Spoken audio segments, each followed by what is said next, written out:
French Saint Martin to commemorate the anniversary of the 1648 Treaty of Concordia. Nurse Brunilda Illich receives Phenomenal Woman Award, and former Minister of EYCS is the number 20 candidate on the D66 party in the Netherlands. Those are the headlines for Tuesday, March the 16th, 2021.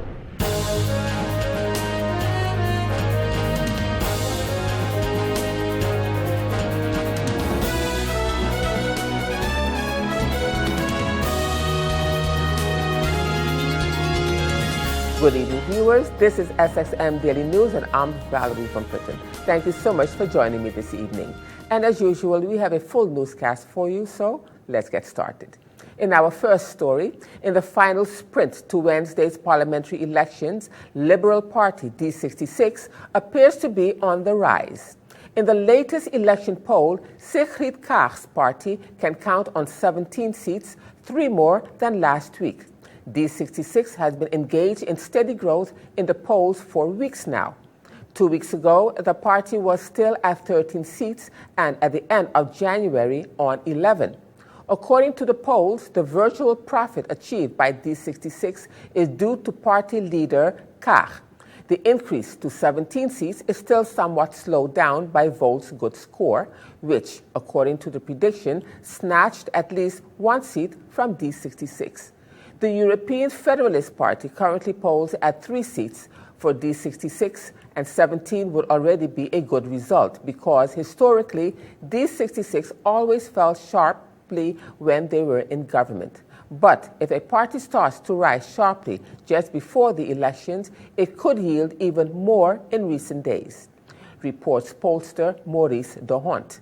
One of the persons contesting the parliamentary elections on the slate of D66 at the number 20 slot is the former Minister of Education, Culture, Youth and Sport on St. Martin, Jorien Wuiter. Speaking to the Voice of St. Martin's news department, she indicated that the rise in the polls indicating the party will garner 3 extra seats is very promising. These are, of course, very exciting times. It's very encouraging to understand that we have risen in the polls in 1 week with 3 seats, which is promising. The indications are that that rise could further continue. There's a lot of visibility, a lot of excitement for new leadership and a female leader. So who knows, maybe the polls will continue to rise in the next few days. For instance, with the elections in 2017, D66 a couple of days before the elections were on 14, and then they ended real time with the outcome on 19. So who knows? It might further continue to rise, and what it will mean for me. Of course, we always have to be pushing all the way up to the end.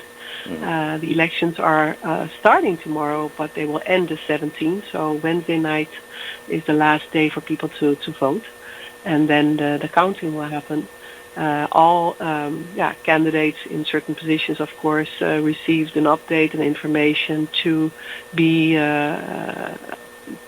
available for debriefing on Thursday morning on the 18th.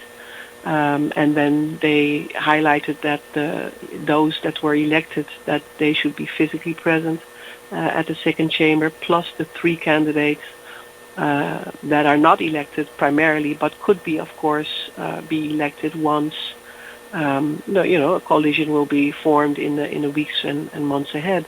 So it's promising, it's very exciting, but we have to just wait until the 17th, whether we will indeed end with 17 seats or more. Maurice de Hont, who did the polls, highlighted that it's usual that once you see a party on the rise, that the polls can then indeed even push further.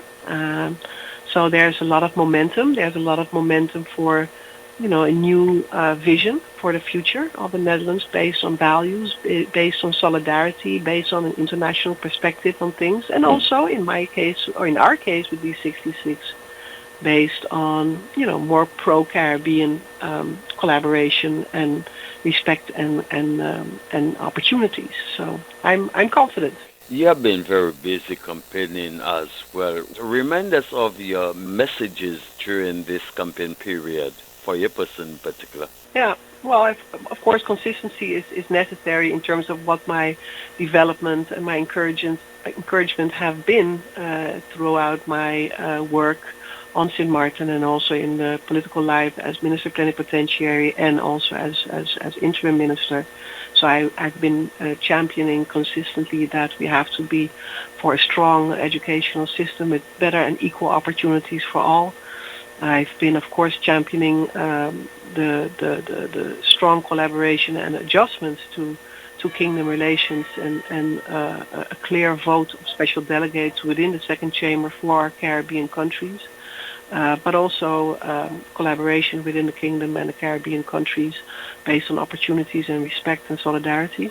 So those are two subjects, but as you know me, I also recognize the creative industries and culture and climate-related action, which is necessary, especially also for our islands. So those are some of the three subjects. I also had the opportunity to partake in a debate about more international affairs or more related to Dutch people residing outside of the Netherlands, where it's about matters of double nationality, for instance. I have one debate to go on Tuesday, which is for a foundation for international affairs, and there will be some other issues that I would have to position myself in. So, yeah, it's exciting, but the three former subjects that I mentioned are, of course, on the forefront of what I've been doing. Meanwhile, still in news out of the Netherlands, on Friday, March 12, 2021, the Cabinet of the Minister Plenipotentiary in The Hague hosted an election debate with candidates of 6 political parties. The parties which were represented by this debate were Bijeen, represented by Ms. Lisanne Charles, Ubuntu, UCF, represented by Mr. Carlos Lopes, DENK, represented by Ms. Isora Carrillo, D66, represented by Dr. Anders Urin Reuter, Christen Unie, represented by Mr. Don Seder, and CDA, represented by Mr. Ko Snake. The purpose of this debate was not only to offer a platform for the candidates to inform the voters of the party's programs and visions, but more so to encourage voters hailing from the Caribbean and South American diaspora in the Netherlands to go out and vote. Statistics over the past years have shown a relatively low voter turnout amongst this specific group of voters. Minister Violinus, the host of the debate, in his welcome remarks to the candidates and the viewing public, emphasized the importance of voters' participation in the elections of March the 17th and the urgency of having persons from the diaspora elected to the second chamber. This, the minister stated, would be an added value to the legislative decision-making affecting the diaspora and the islands. The themes debated centered around the effects of climate change on the Caribbean islands, education and equal opportunities for students from the islands participating in educational programs, and of course, kingdom relations and the current challenges we face as a result of democratic deficit. The parliamentary elections will be held on the 17th of March. However, on Monday, March the 15th, and Tuesday, March the 16th, polling stations will be open to afford the elderly and persons belonging to the at-risk categories the opportunities to cast their votes. The government of the Netherlands has also introduced the option to vote by mail for persons above the age of 70. The voting process will end on Wednesday, March 17, 2021 at 2100 hours, which is 9 o'clock. March 30th will be the last parliamentary date for the sitting second chamber. The new parliamentarians are expected to take office on April 2nd, 2021. The debate hosted by the Cabinet of the Minister Plenipotentiary can be rewatched on the Facebook page of the Cabinet of the Minister Plenipotentiary of Sint Maarten. And still to come, Safe Haven Director says that abuse is a touchy subject because it is very complicated to understand the psychological effects on someone. And I'll have the detail to that story and much more when SXM Daily News returns.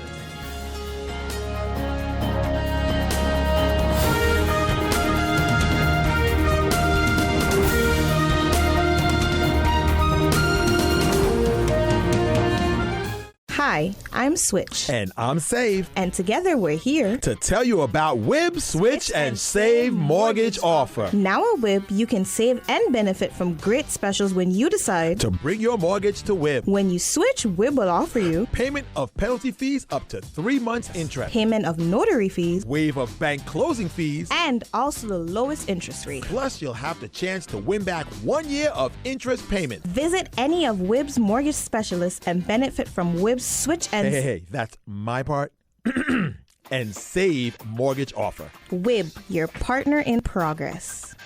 Welcome back, viewers. You're watching SXM Daily News, and I'm Valerie Van Putten.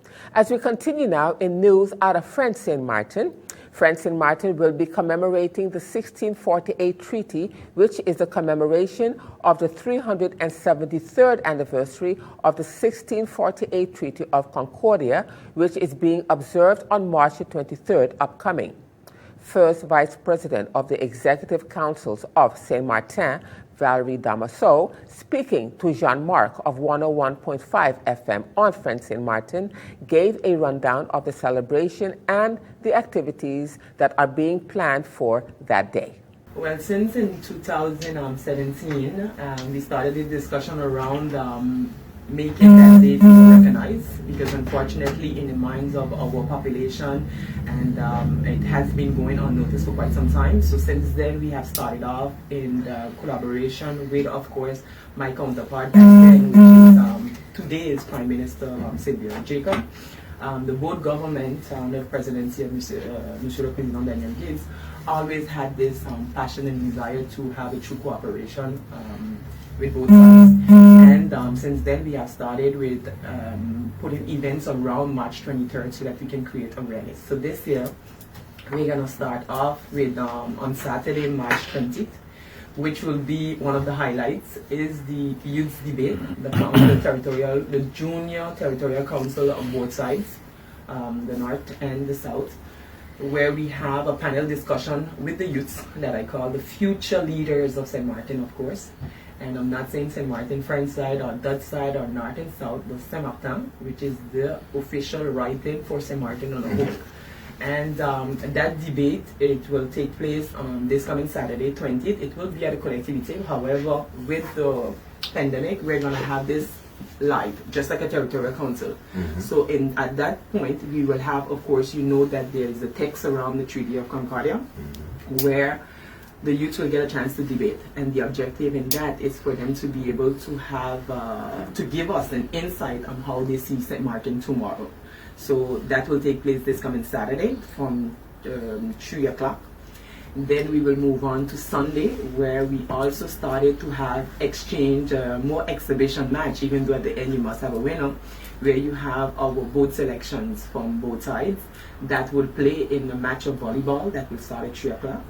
And then at 5 o'clock basketball, and then at 7 we will finish it off with football. So all of this will take place at the Alice Bob, known as Louis Vanderpool Stadium here in Marigot. And then we close it off on Tuesday with the commemoration of the Treaty of Concordia, and that will be done up on the hill itself, and on Tuesday. So it's a weekend fill of activities, because the Tuesday is not a holiday as yet. Well, this is something that we'll get into. It's not a holiday as yet, as you said. This is something that we have been discussing for quite some time. However, since last year, and unfortunately we got COVID that hampered all the activities and what we wanted to send as a message since last year. So this year we have decided, since last year we have decided that until getting this to be a known holiday, we're going to start with giving it to the civil servants already. So which means, example, the collectivity and also the tourism office, in which we're controlling, would be able to be closed that day. As you know, Fully or just half day? Fully. Okay. Fully. I mean, you cannot say one thing and do another. And if you want people to take you serious, you first need to show that seriousness, and you first need to, of course, show that importance. And if something is so dear to you, you need to start some way. So discussing it with the president, we have decided since last year, because the president have a right to give a day, okay, which normally they call it the President's Day. And turning now to other news, domestic violence is on the rise on the island, according to the St. Martin Police Department, who is working hard with Safe Haven, the shelter for battered women, and its director, Ms. Vanessa Frazier.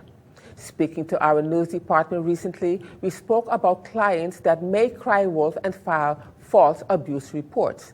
The director said that it's a touchy subject because abuse is very complicated to understand the psychological effects on someone. That is very touchy what you're mentioning there. Why? Because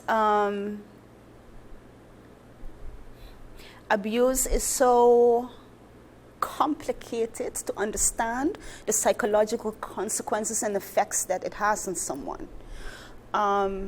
I know ladies that have left so many times and gone back, and they are still there.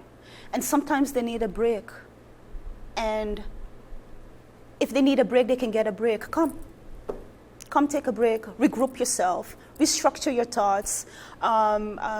We will explore with you where it is that you are now and where it is that you want to go and what is keeping you there. And it's fine. It's fine to take a break. And it's fine to not do what other people are telling you to do, because at the end of the day, we all have to carry the burden of our decisions, and we have to know for ourselves what it is that we want. I don't believe in because I know that the situation, you know that the situation that they're in is detrimental and damaging and harmful and dangerous. You know that. And I tell them that. If they have a different outlook on what it is that they want for their life, I have to respect that. No judgment. No judgment in Safe Haven. There's no room for that.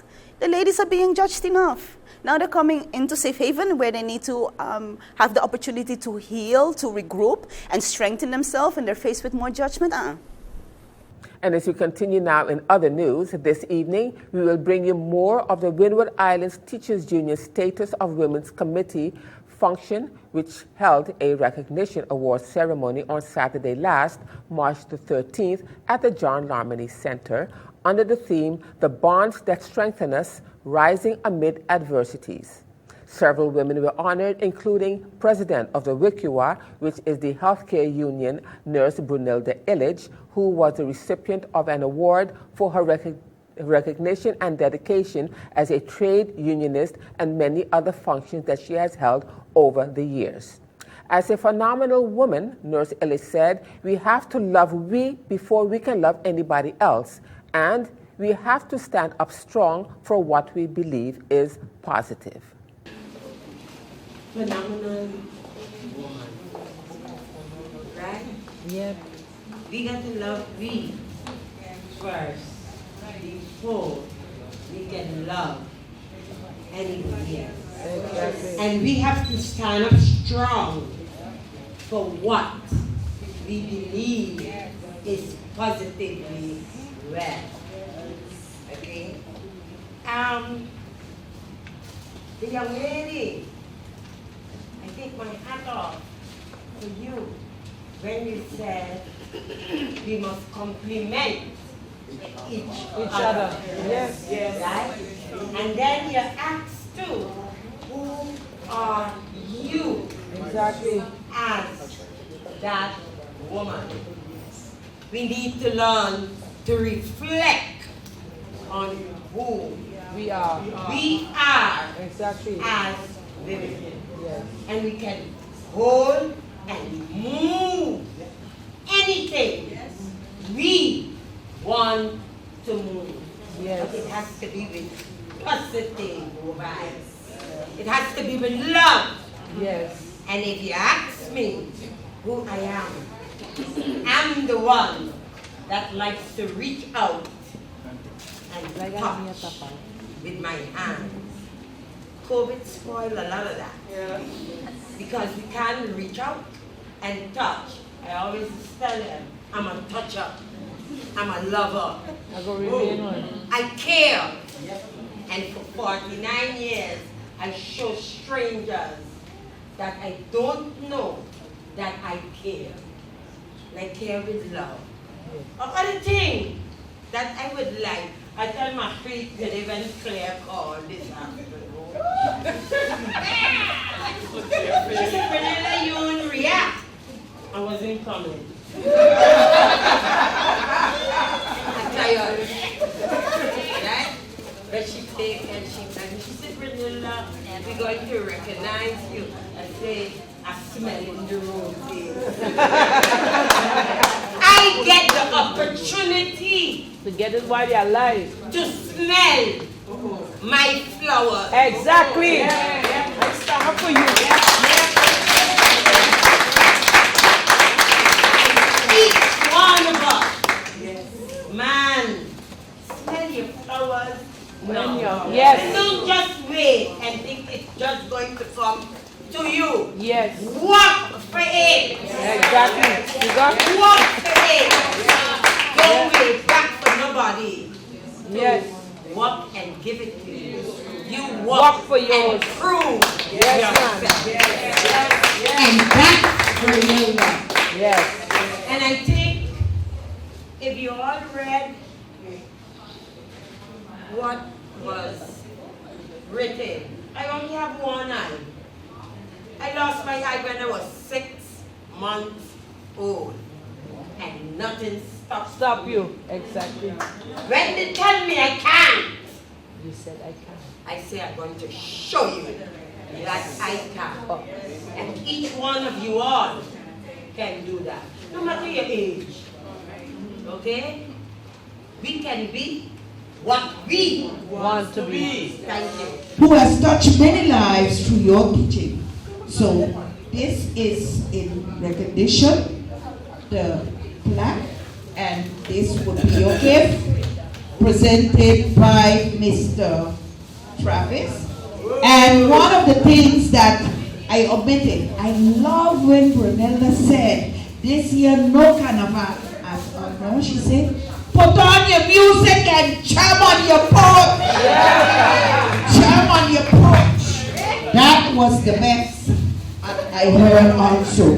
So thank you, Sister Brunella. And as we turn now to our local COVID update, as of March the 15th, there were 3 persons who tested positive for COVID-19. However, 7 persons have recovered, bringing the total active cases to 10. The total number of confirmed cases is now 2,085.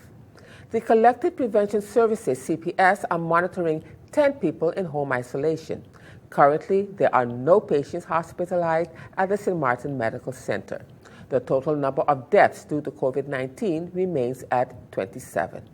The number of people recovered since the first case surfaced on St. Martin has increased to 2,048. 23 people are in quarantine based on contact tracing investigations carried out by CPS. The Ministry of Public Health, Social Development and Labor, VSA, the Airport Health Team, in collaboration with the Healthcare Laboratory St. Martin, HCLS, have tested 2,581 travelers arriving at the Princess Juliana International Airport, while CPS has tested 22,027 people throughout the community. As the numbers continue to fluctuate, CPS will continue to actively execute its contact tracing measures. Minister of Health, Richard Panafleck, would like to notify the general public that CPS COVID-19 test street at Point Blanche remains open for free testing and with the new adjusted hours from Monday to Friday, 8:30 a.m. to 10 a.m., weekends by appointment only. So please note that there is no travel testing.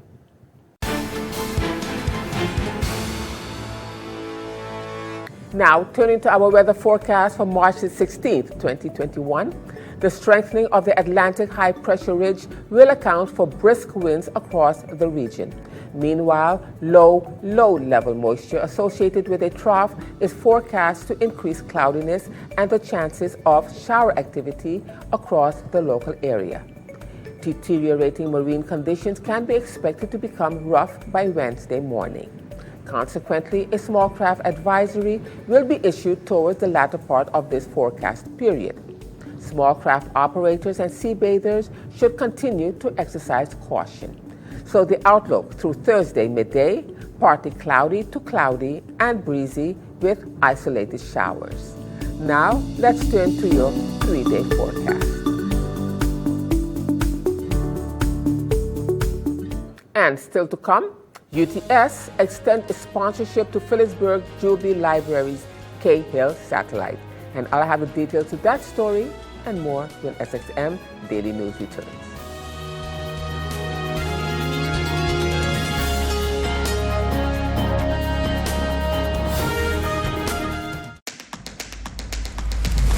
The innovative Banco Matico contactless smart card.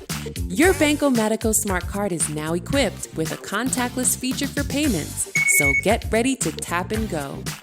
Contactless payments are fast, easy, secure, and accepted worldwide at all Maestro-enabled contactless terminals. Tap for transactions equivalent to or less than 100 NAF, or the US dollar equivalent. You will receive notifications via email anytime you tap. Tap, tap, and pay fast with WIB. For more information, visit our website at wib-bank.net. Tap and go with your partner in progress. Welcome back, viewers. You're watching SXM Daily News. And as we continue now in more news, on January the 20th, 2021, the Phillipsburg Jubilee Library opened the doors of its first satellite for public use at the K-Hill and surrounding neighborhoods. A satellite library is a decentralized location of the main library to improve accessibility and visibility in the community and to promote, stimulate, and encourage reading. The PJLK Hill satellite is located at the premises of the Hillside Christian School, the Asha Stevens campus, and is open for the general public from Monday to Friday, 2:30 p.m. to 5 p.m. The satellite offers about 3,500 books and another 4,500 books that can be ordered from the main location. Recently, UTS made the service package complete with the installation of an internet connection. This connection allows staff to be in constant contact with the main location in Phillipsburg. The connection also allows visitors via an access point to use Wi-Fi during opening hours outside of the satellite. The Phillipsburg Jubilee Library would like to extend its gratitude to UTS as one of their corporate sponsors with the support of the R4CR, and the Phillipsburg Library is now preparing a second satellite in Belvedere. The new satellite will offer similar services and will open its doors in May of 2021. And as we end this edition of SXM Daily News for this evening, this notice from GEBE. NVGEBE regrets to inform the general public that the water supply to Bush Road from Prince Bernhard Bridge up to Home and U, the former Quick Bargains, and surrounding areas will be interrupted on Thursday, March the 18th, 2021 from 2 p.m. until 4 p.m. This outage will allow them to carry out the necessary maintenance to their distribution system. NVGEBE apologizes for any inconvenience that this may cause. And in this disconnection notice from GEBE, they are hereby informing the general public that disconnections will take place from the areas of A.T. Illich Road, which is Dutch Quarter, and Belvedere during the week of the 15th of March to the 19th of March 2020. Please take note of the areas just mentioned and make every effort to have your bill or bills paid and settled on time. They are open from 7:45 a.m. to 3 p.m. and they may be reached on the following numbers: 546-1112, 546-1113, 546-1100, or 546-1160, or via their email address, which is customercare@nvgebe.com. And with that, viewers, it brings us to the end of this edition of SXM Daily News for this evening. I am Valerie Van Putten, thanking you so much for joining me this evening. And as usual, we would like to remind you that this and other programs are available online. Simply log on to stmartinmediacenter.com for viewing. And on behalf of the SXM Daily News team here, we would like to thank you for watching and plan on meeting you right back here again tomorrow.